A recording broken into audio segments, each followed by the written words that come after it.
Join us to expose this result, the secret that shook the palace walls.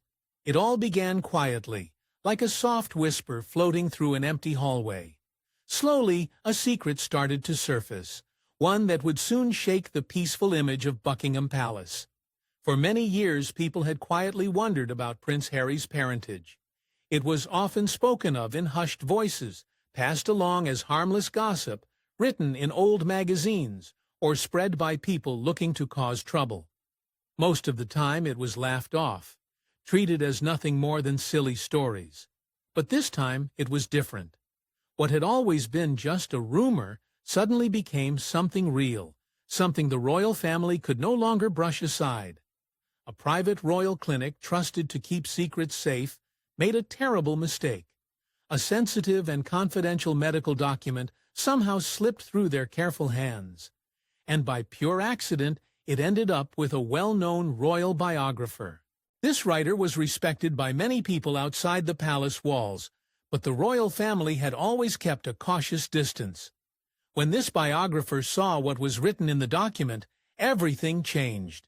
The paper wasn't filled with vague hints or quiet suggestions. It didn't leave room for guessing. It boldly claimed there was no genetic connection between King Charles III and Prince Harry. It was a statement that could shake the very foundation of the monarchy. A claim this serious wasn't just about personal feelings. It was about family, tradition, titles, and history. The public's reaction was a mix of confusion and disbelief. Some people quickly dismissed it as another cruel rumor, while others felt a chill at the thought that there might be some truth behind the old whispers. It wasn't like the many other stories that had come and gone over the years. This one was backed by something solid, a lost document carrying words no one dared to speak aloud before. As soon as the royal household realized the document was no longer secure, everything changed. Fear spread through the royal residences. Clarence House and Frogmore Cottage were locked down immediately.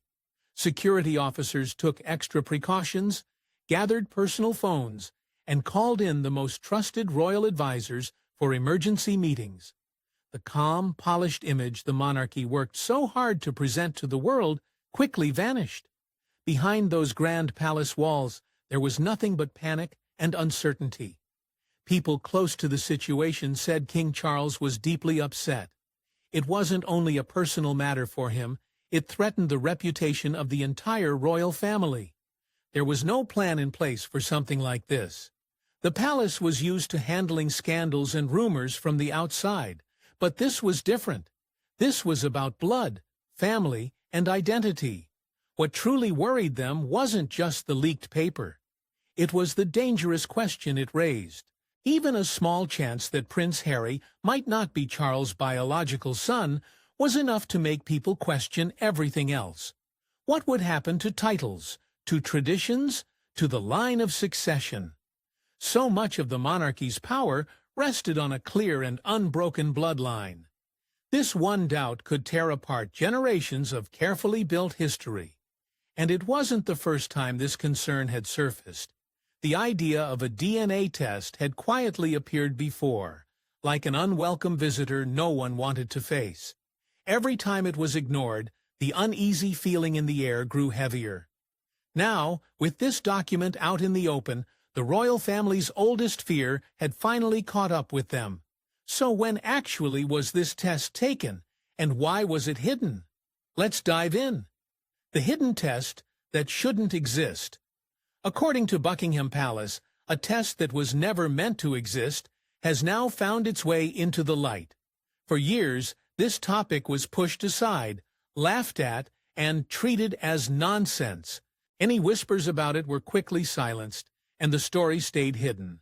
But now, this old secret has returned, and no one seems able to keep it buried any longer.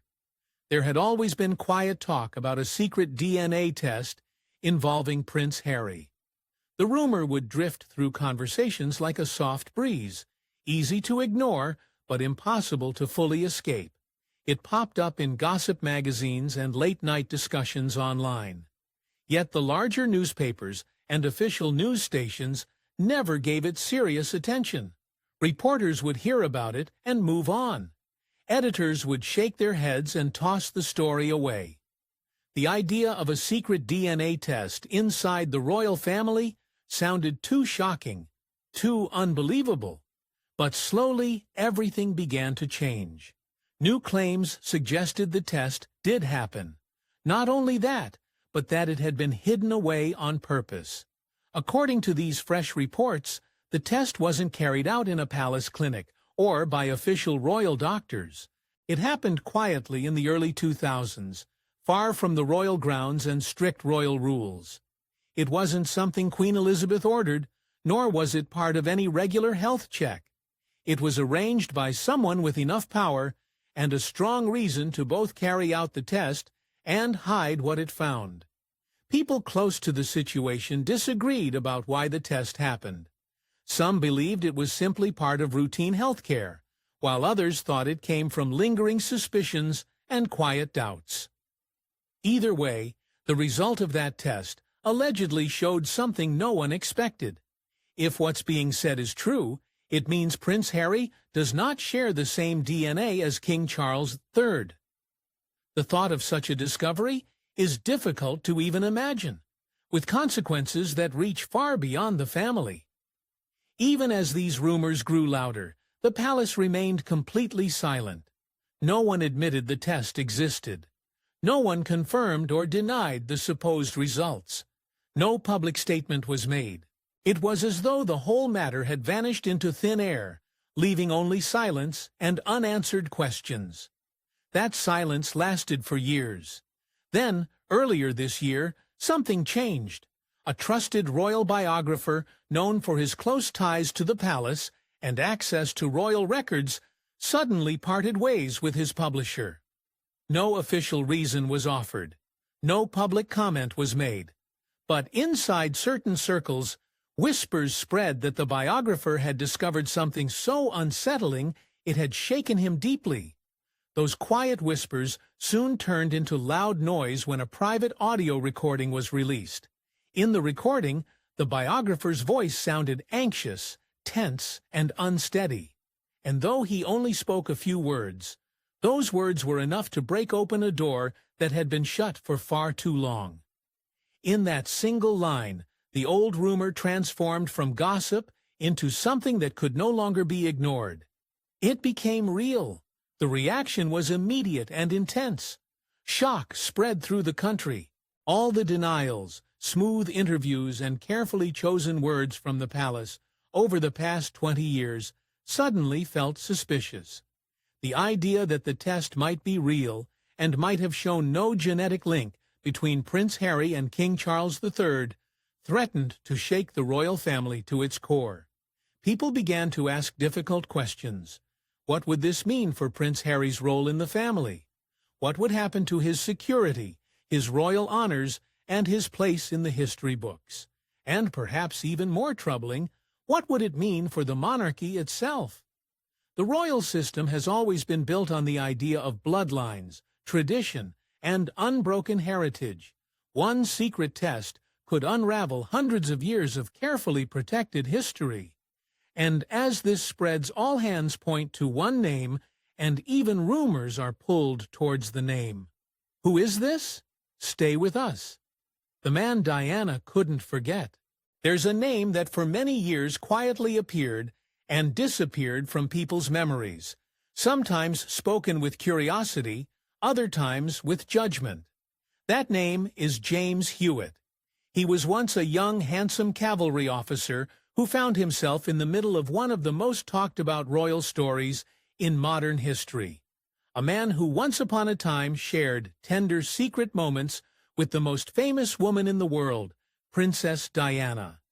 And now, long after those days have passed, his name is being spoken again, not just with blame, but with suspicion.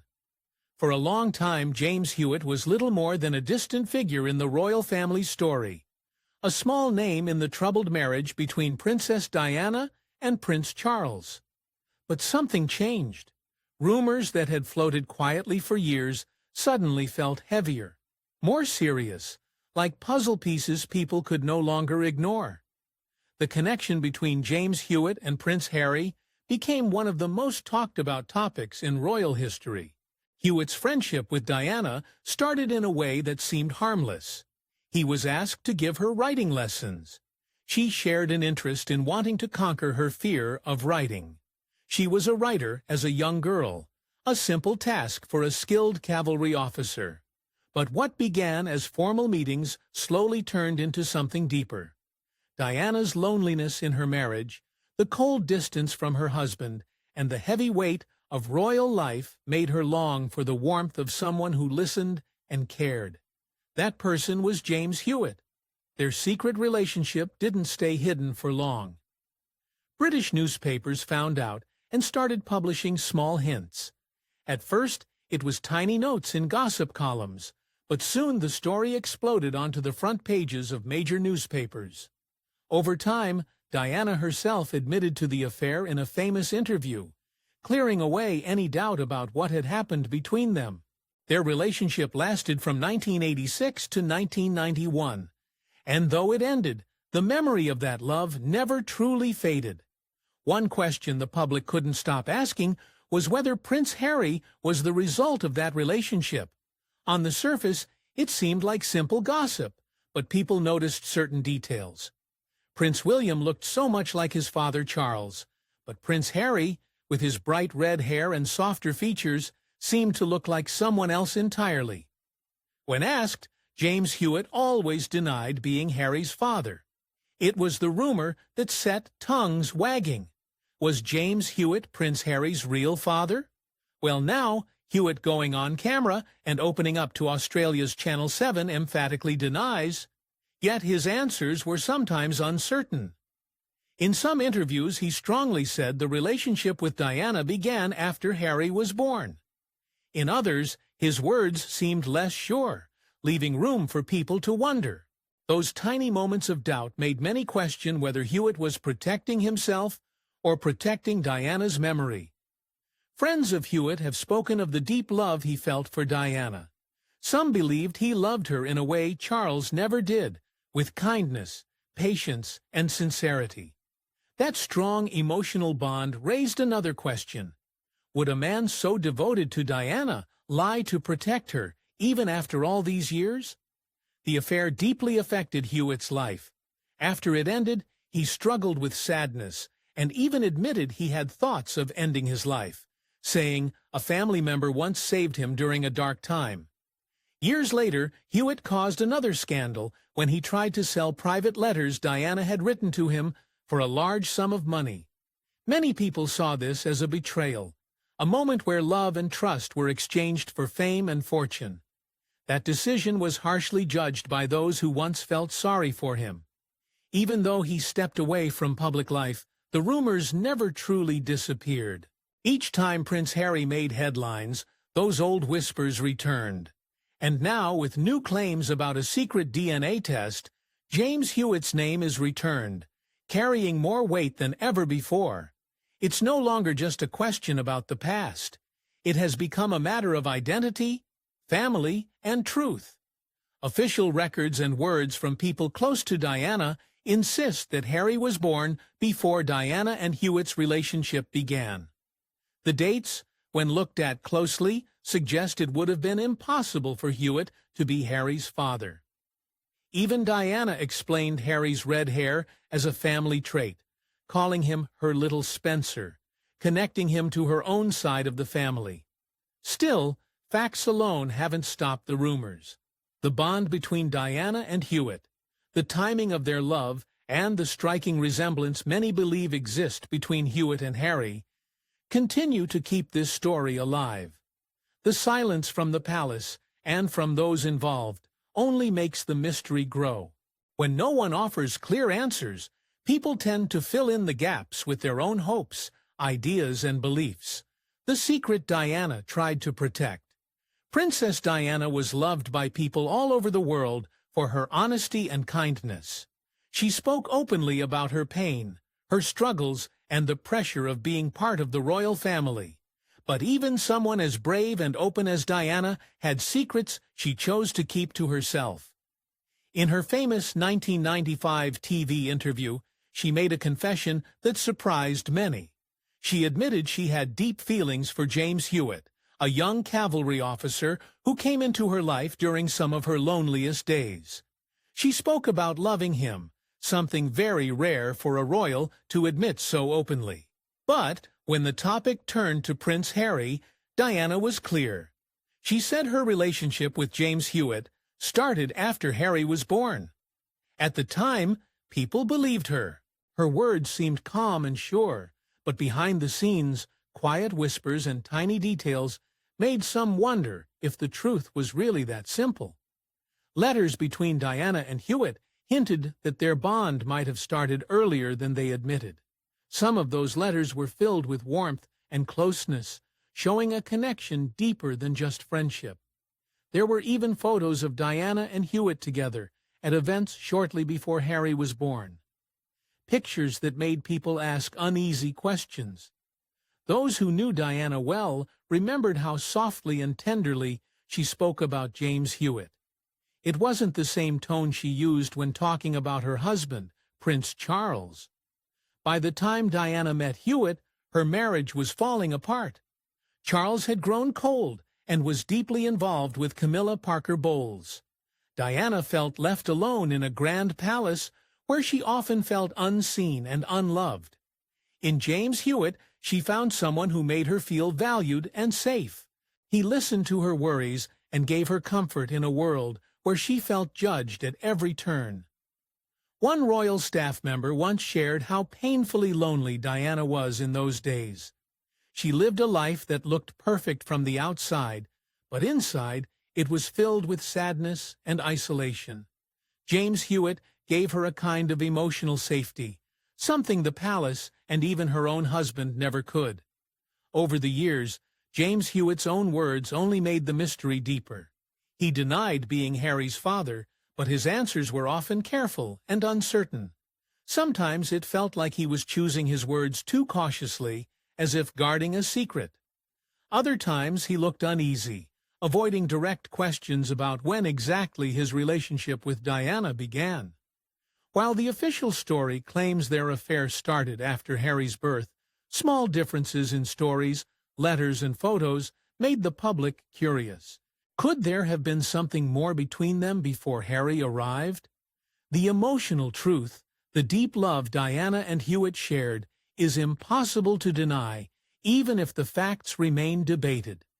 Diana once said she would fight to the end for her children and her role as the Princess of Wales. She was heartbroken when Hewitt later worked on a book about their relationship. She felt betrayed by someone she had trusted with her deepest feelings. But even as the media followed her every move and the headlines became too cruel to bear, Diana held on to some truths of her own. Some memories, whether joyful or painful, were too precious to share. The royal panic. The moment the news of the leaked DNA document broke, everything inside Buckingham Palace changed. What started as quiet whispers quickly turned into deep, unsettling fear. The calm, orderly halls of the palace were suddenly filled with tension. Phones were picked up in a hurry, and important meetings were called without delay. Some say those meetings stretched late into the night, with lights shining in windows that were usually dark by evening. The problem wasn't just about whether people would believe the shocking claims in the document. The real fear was how the palace could possibly keep control of a story so dangerous, one that threatened the very foundation of the royal family's image. A single paper claiming there was no DNA match between King Charles III and Prince Harry was enough to risk years of carefully built tradition and trust. Inside those private rooms, the palace's crisis team, experts in handling delicate moments, quickly realized they were divided. One group believed the best way to manage it was with immediate action. They wanted to release a sharp official statement denying everything. They called the document a fake, blame it on enemies of the crown, push the story away before it spreads any further. Another group felt the complete opposite. They believed any public response would only make things worse. The moment the palace spoke, the world would take it as proof that something was wrong. Better to stay silent, let the storm pass just like it had many times before. Then, unexpectedly, a third group quietly suggested an idea no one saw coming. They simply told the truth, not with loud announcements or big press conferences, but softly, carefully, and then gently guided the public to look ahead. According to those in the room, this suggestion was quickly silenced. It was considered far too dangerous for a monarchy built on image, control, and silence. But what actually was Harry's relationship like with Charles? Let's dive in. The wall between father and son. From the very beginning, the relationship between King Charles and Prince Harry was marked by quiet distance. To the public, they looked like a perfect father and son, standing together at royal events, smiling for cameras, and appearing side by side at important ceremonies. But behind the tall gates of Buckingham Palace, people who worked close to them spoke of a very different story, one filled with silence, misunderstanding, and a bond that never truly found its way. As a child, Prince Harry was lively, full of feelings, and sometimes a little wild. He laughed loudly, spoke freely, and longed for attention and warmth. King Charles, however, was known for being careful, formal, and distant. A man raised in a world where emotions stayed hidden, and duty always came before personal feelings. These opposite personalities made it hard for them to truly connect, and even as Harry reached for his father's attention, Charles often responded with cool formality. People around them began to notice the stiff hugs, the polite but distant glances, and the way Charles seemed unsure how to comfort his younger son. This difference in nature slowly widened the gap between them as Harry grew older. And when Princess Diana passed away, the space between father and son became even harder to cross. It was a loss too big for words, and while Harry needed open arms and honest talks, Charles retreated further into duty and tradition. In time, the public started hearing small hints about this troubled bond. Harry himself, in rare interviews and quiet moments of honesty, admitted to feeling like the spare. The extra one, the boy left in the shadow of his older brother, Prince William. These weren't just the complaints of a young man growing up in the royal spotlight. They were signs of deeper, lasting hurts. Behind palace doors, those who worked closely with the family often noticed how King Charles clung to tradition and royal duties, while Harry searched for something more personal. He longed for warmth, real conversations, and a father who saw him not just as a royal figure, but as a son with his own struggles and dreams. As Harry became an adult, married Meghan Markle, and stepped back from royal duties, the coldness in his relationship with Charles seemed to grow even sharper. Harry later claimed that choices made by his father and stepmother, Queen Camilla, added to his pain. He believed that stories about his private struggles had been shared with the media to protect their own images. It hurt him deeply to think he had been used to save others' reputations. The bond that was once weak began to break even more as the royal family faced new troubles. In Harry's own words, he felt Camilla had played a role in the breakdown of his parents' marriage. She was the villain. She was the third person in the marriage. She needed to rehabilitate her image. And his feelings toward her stayed complicated, even after she married Charles. There were small, painful moments, too, like when Harry returned from school one day to find his bedroom at Clarence House turned into Camilla's dressing room, little things that made him feel like he didn't truly belong. Harry also believed that his father feared Meghan's rising popularity, just as he had once worried about how much attention William and Catherine received. In Harry's view, Charles was protective of his public image and wanted to stay the one in the spotlight. That suspicion added to the long, heavy silence between them. Things grew worse when Harry and Meghan decided to leave their royal duties. While Harry hoped to stay protected and supported by his family, his security was taken away, a move that deeply shocked him, especially when compared to Prince Andrew, who, despite his troubles, continued to receive royal protection. The message was clear to Harry. He was no longer part of the protected circle. What hurt most was how these decisions felt less like firm royal choices and more like personal rejections. Harry believed the decisions made during the Sandringham Summit, the meeting held to discuss his future, were driven by private royal aides acting in their own interest, not his. He felt the system was built to push him away, and those feelings created a distance that no polite smile or formal conversation could fix. Even after Prince Philip's death, a moment that might have healed the family, old wounds remained. At one private meeting after the funeral, Charles reportedly asked his sons not to make his final years miserable. To some, it sounded like a plea for peace, but to Harry, it might have felt like yet another reminder that his pain wasn't fully seen or understood. Then came the biggest storm. Rumors about Harry's parentage, long whispered in quiet corners of the media, were suddenly brought into sharp focus by a leaked document suggesting a DNA mismatch. Buckingham Palace, a place known for handling scandals with calm silence, was thrown into panic. Staff were ordered not to speak to the press. Secret meetings lasted late into the night, and even trusted aides were closely watched. Some inside the palace wanted to deny the document immediately, calling it a lie. Others suggested staying completely silent. A small group even quietly mentioned telling the truth and moving forward. But in the end, the decision was to protect the crown's image at any cost. Silence became their shield. Yet this silence, instead of calming the rumors, made them louder. Reporters, royal watchers, and members of the public saw the quiet as a confession. Meanwhile, extra security was quietly added around Frogmore Cottage, Harry's former home. It wasn't just about guarding a house. It was about protecting secrets, stopping new stories from surfacing, and guarding the carefully built world of the monarchy.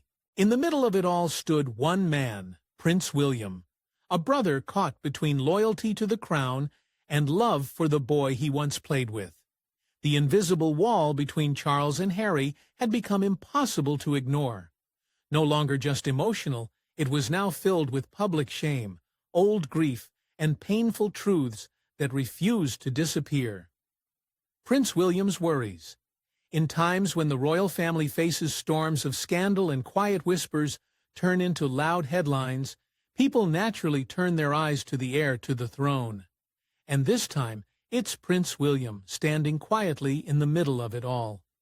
The heavy weight of expectation rests on his shoulders, just like it always has.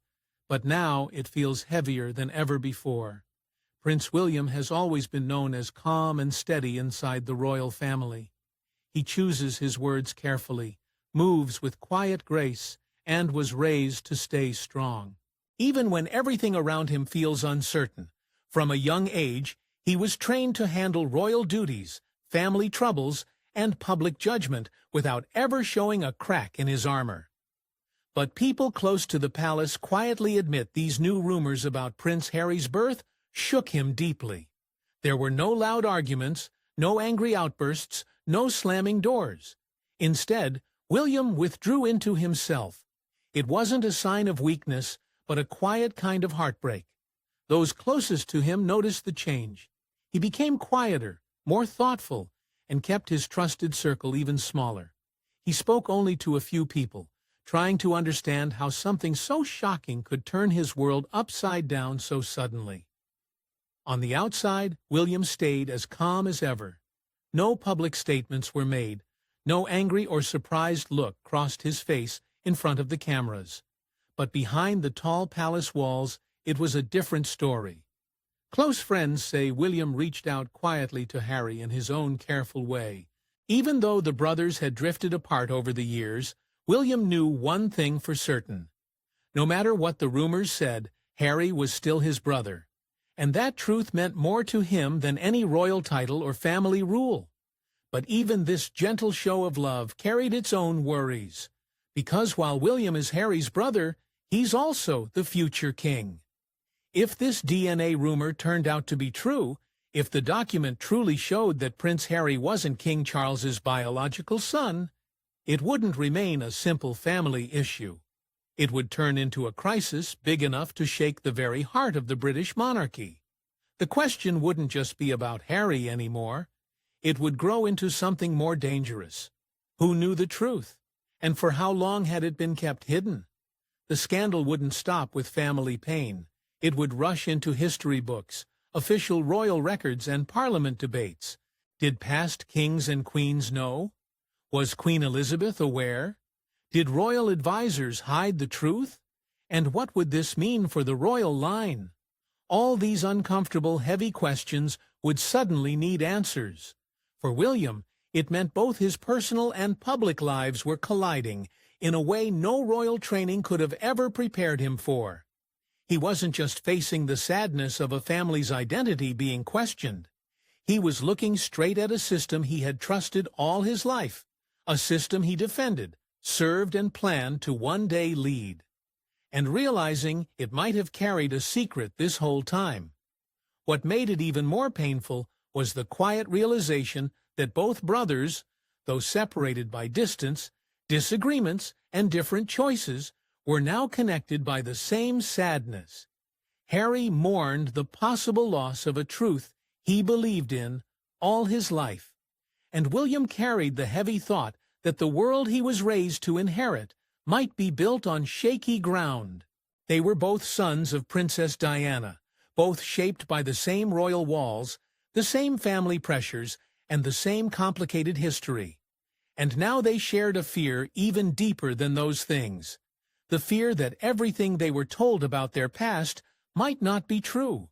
And while William still appeared calm to the world, those near him say the burden he carries now feels heavier than ever before. It's no longer just about protecting a family secret or preserving royal tradition. It's about protecting something far bigger. If the foundation of the monarchy starts to crack, it won't just damage relationships inside the family. It could threaten the very future of the royal institution. For Prince William, this is no simple personal crisis. It's a test of everything he believes in, everything he was raised to trust.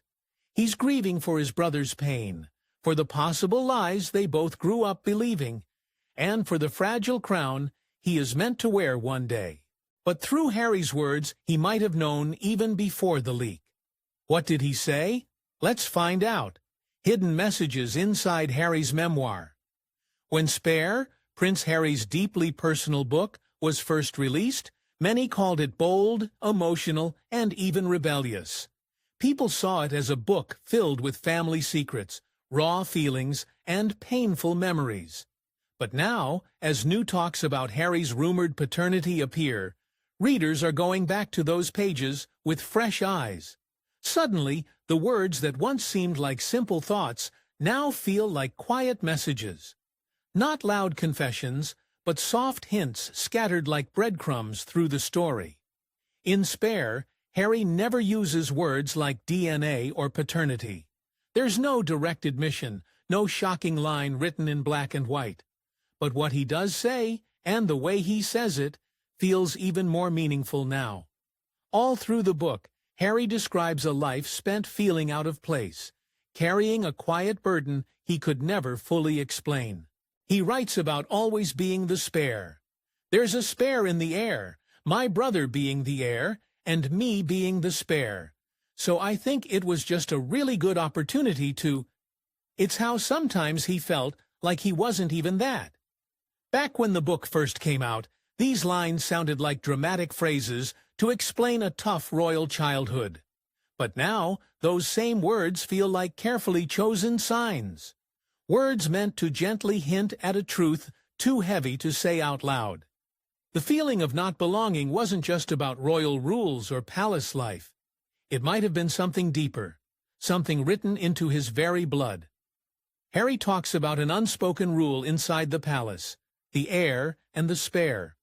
One child born to rule, the other born just in case. He speaks of being raised as a backup plan, someone who might be needed one day for a kidney, a blood transfusion, or even a piece of bone marrow.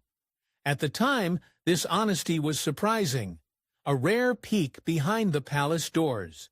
But now, with rumors about paternity circling, Those words seem to carry a double meaning. Harry also speaks about the old rumor that his real father wasn't King Charles, but one of Princess Diana's old friends, a man named James Hewitt. He denies it in the book, blaming the cruel tabloids for pushing that gossip because of his red hair. Harry even shares how Charles himself once made a tasteless joke about it. But the way Harry talks about this rumor, not with anger, but with a sad kind of tiredness, feels important. It's not what he says, but how he says it. It sounds like someone used to the whispers who has learned to live with them. The book is filled with other quiet signs. In one part, Harry looks at his reflection and questions who he really is. In another, he shares how it hurt to always be compared to William, but never to Charles. He talks about how strong his bond with Diana remains, like a quiet thread still connecting them. When he writes about his mother, it's with warmth and longing. But when he writes about Charles, the words feel cold, careful, and distant. For readers, it brings a gentle but painful question. Did Harry already know the truth while writing this book? Was spare his way of quietly sharing what he couldn't say out loud? Some believe he's carried this knowledge for years. Others think he may have discovered it only after stepping away from royal life. Either way, it's now impossible to reread Spare without noticing the hidden meaning between the lines. While many readers and reporters chase the book's loud, dramatic moments, the fights with William, the pain after Diana's death, the struggles with royal life, it seems Harry might have been asking people to notice something else entirely. The deeper, quieter story is about a man unsure of where he belongs, not just in a royal family, but in a family where even bloodlines are questioned. The spark that lit the fire already burning when Prince Harry chose to step away from royal life, the world reacted quickly. Headlines pointed fingers, and many blamed Meghan Markle. To the public, she was the one who turned a prince against his family, pulling him away from duty and stirring trouble in a centuries-old tradition. But maybe the story we've all been told isn't quite true. Maybe Meghan wasn't the cause of Harry's distance from the crown. Maybe she was simply the spark for a fire that had long been waiting to burn.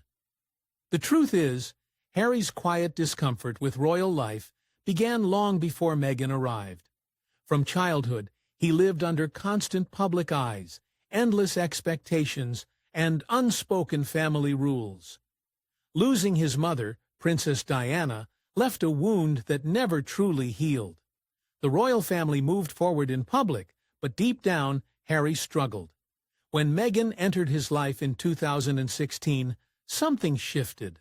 Whether through Instagram or a blind date, their bond grew quickly. By November that year, Harry made a rare public statement defending Meghan from harsh press attacks.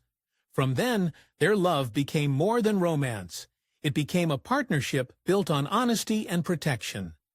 The excitement of their engagement in 2017 seemed to promise a new modern royal chapter. But behind the beautiful photos and public smiles, another story quietly unfolded. Meghan, familiar with difficult family dynamics, noticed the quiet sadness in Harry. She sensed his long-held doubts and gently encouraged him to face them. It wasn't a rebellion. It wasn't revenge. It was healing. Close friends say Meghan never planted new doubts in Harry's mind. She gave voice to the ones he had carried for years. For the first time, Harry felt safe enough to question his role, his purpose, and his true identity. Through therapy, reflection, and open conversations, Harry began to see life differently. The royal system he'd known for so long started to feel like a cage. Traditions that once seemed untouchable now appeared cold and distant. What many called rebellion was really a personal recovery. A family friend once remarked, "Meghan didn't create Harry's doubts. She gave them light, and once they surfaced, there was no turning back." The choices Harry made in the years that followed, stepping away from royal duties, speaking openly, and writing his memoir, were decisions made by a man searching for peace, not a man controlled by his wife. What's the future of the royal family going to be? Stay tuned. The royal future in flames. In the grand story of royalty, one thing has always mattered most: blood. The crown passes from one generation to the next, following names, titles, and family ties as old as history itself. It's this connection by blood that gives the monarchy its strength, its mystery, and its power. But what happens when the birth no longer matches the carefully told story? What happens when a hidden truth begins to crack the foundation? For years, Prince Harry was known to the world as the Spare, the one born not to rule, but to stand in the shadow of the heir, the one meant to be there in case of tragedy, but never fully welcomed into the spotlight. Now, as new whispers and old secrets start to surface, people are beginning to ask whether Harry was ever truly a part of the royal line at all. The questions hang in the air like fog, impossible to ignore. But while blood may build a monarchy, it's never been the only thing that makes a person royal. In every way that truly matters, Harry has shown the world what it means to carry the heart of a royal. He didn't inherit his place in history, he earned it. He served his country, not with empty appearances, but on the dangerous battlefields of war. He stood beside soldiers, faced fear, and came home with stories of courage and loss. Harry also created the Invictus Games, a beautiful event that brought hope and healing to wounded veterans, showing them and the world that there's life after pain. He spoke openly about grief, about his struggles with mental health, and about the heavy weight of losing a mother so young. In a world where royals were trained to stay silent, Harry's honesty broke the old rules and started new conversations. So if one day a paper were to prove that Harry isn't the natural son of King Charles, would that truly erase everything he's done? Would it take away the meaning of his journey, the strength of his choices, or the battles he's fought? Of course not. In many ways, it makes his story even stronger, because from the beginning, Harry was never chasing a throne. He was searching for a purpose, a place where he could be more than a title, more than a spare. And while the world debates over family trees and royal secrets, there's a deeper truth at the heart of this story. It was never just about DNA. It was about a boy who grew up in a palace filled with rules and expectations, but never quite felt like he belonged. It was about a man who made the brave choice to walk away from tradition and search for something real. A system built on silence met someone unwilling to stay quiet. Even as the palace holds its silence and the truth stays hidden, the questions grow louder. Was Harry lied to his whole life? Did King Charles know? Who else within the royal circle helped keep the truth buried? These are the questions that may never be answered, and maybe in the end the answers don't even matter as much anymore. Because what runs through Harry isn't just doubt, it's strength. It's the fire of someone who refused to let old wounds shape the future. He made a decision to break the cycle, to protect his wife and children, and to choose honesty over comfort. In doing so, he showed the world that being royal isn't just about birthright. It's about character, about standing for something, even when it's difficult.